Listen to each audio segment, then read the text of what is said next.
Rob, ang ganda na naman yung una, no? Palitan kayo ng ulit. Hindi, una lamang sila eh. Mabol na kami, nandun na. Nabulaga yung mga bata nung una. Pumasok naman lahat yung tira nila nung una talaga. Admitted naman kami doon. Mga important basket na nail nila talaga. Pero sa effort, masaya naman po kayo. Kulang pa rin po, especially on defense. Maybe on offense, nandun na rin ho, yung chemistry, because another 36 assists na naman ho kami. It means talagang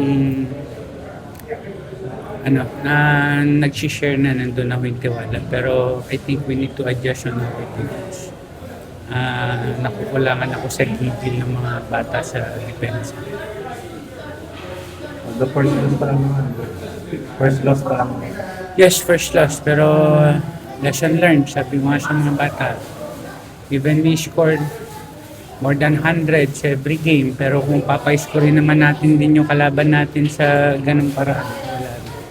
So we need to focus on defense.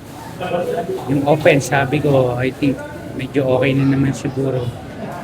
Maybe yung paano dumepensa yung mga bata, how to control yung give namin every quarter. Dapat doon kami mag-focus. TNT yung nasunod.